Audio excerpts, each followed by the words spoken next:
Bonjour, comment allez-vous? Je me réjouis de vous retrouver pour aller dans la suite de notre parcours dans le psaume 119. Et le thème de ce jour, c'est prendre son plaisir dans la parole de Dieu. Prendre plaisir dans la parole de Dieu. Et j'aimerais particulièrement lire les versets 14 à 16 de notre psaume. J'ai autant de joie à suivre tes instructions que si je possédais tous les trésors.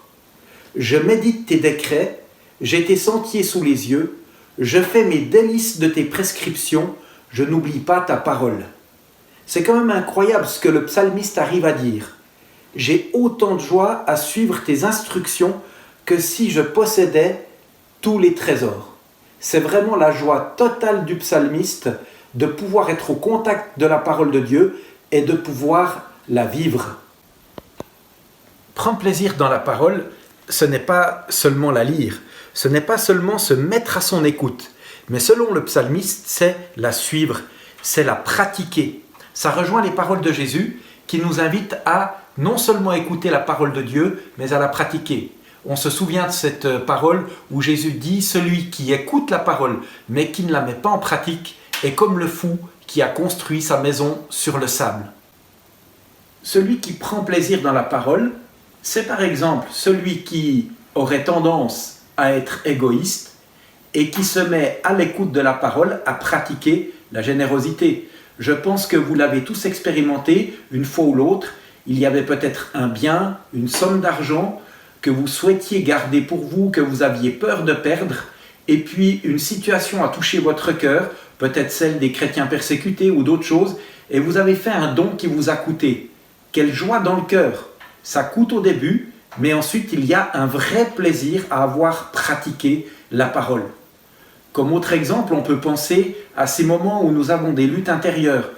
Nous avons cette parole de Jésus qui nous invite à bénir nos ennemis, à bénir celles et ceux qui nous persécutent. Au début, on a peut-être la peine à dire qu'on trouve plaisir dans cette parole.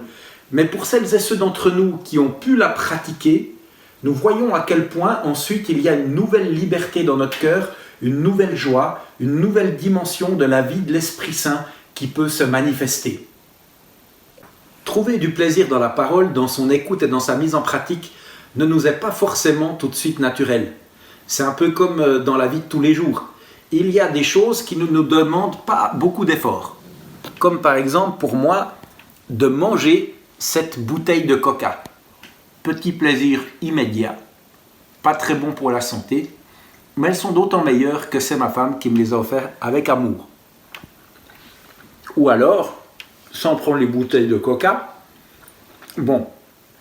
voilà, pour les besoins de la vidéo, je vais un peu mélanger les substances.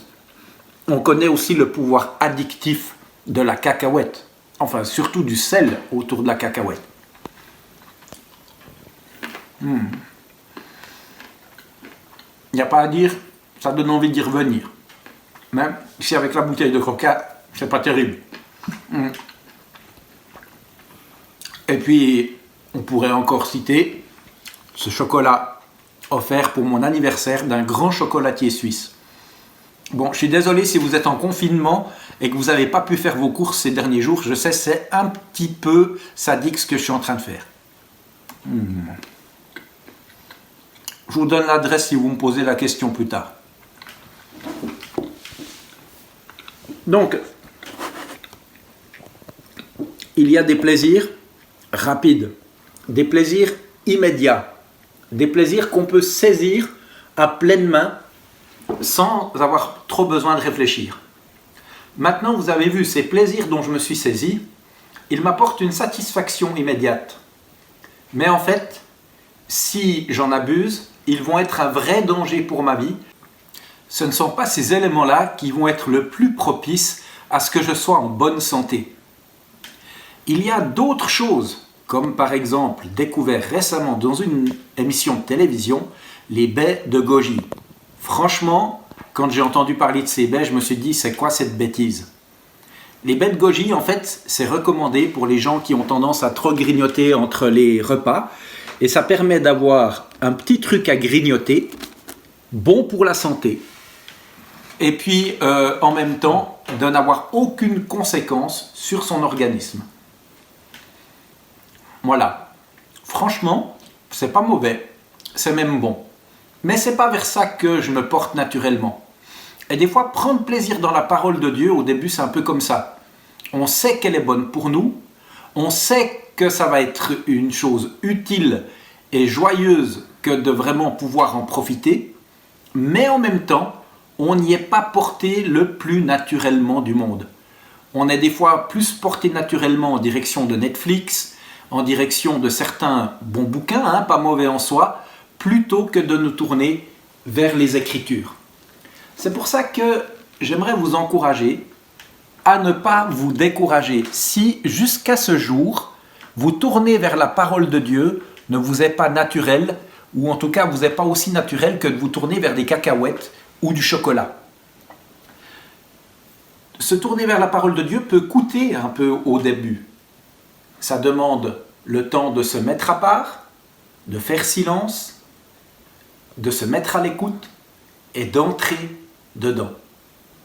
Mais une fois qu'on a appris, qu'on y revient et qu'on persévère, on va vraiment gagner dans notre santé intérieure, dans notre relation à Dieu, dans notre relation aux autres et même dans notre relation à la création.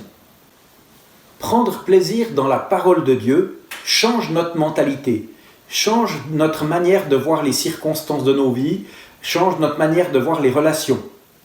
Dans les circonstances que nous traversons actuellement, c'est absolument vital d'avoir une mentalité transformée.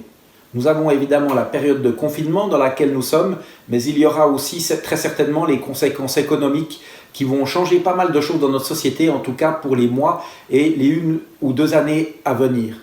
Et c'est pour ça qu'il est tellement vital que notre mentalité soit beaucoup plus imprégnée de la pensée de Dieu que de nos propres pensées ou de nos propres tendances naturelles.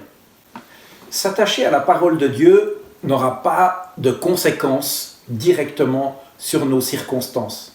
Nos circonstances vont être les mêmes, mais nous allons les affronter autrement. Et j'aimerais vous laisser en conclusion un sujet de réflexion, une question que j'aimerais vous poser, et puis un sujet de prière. La question avec laquelle j'aimerais vous laisser, c'est: que vais-je mettre en place dans ce temps particulier pour réellement prendre plaisir dans la parole de Dieu? Et j'aimerais vous laisser un sujet de prière.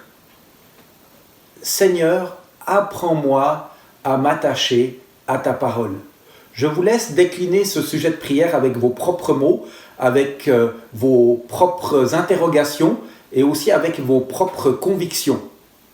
Mais je pense qu'il est important que nous demandions au Seigneur, ensemble, de nous aider à nous attacher à sa parole, qu'elle soit toute notre joie et que nous puissions découvrir comme d'une manière complètement nouvelle qu'elle vaut mieux, et surtout quand elle est mise en pratique, que tous les trésors de la terre.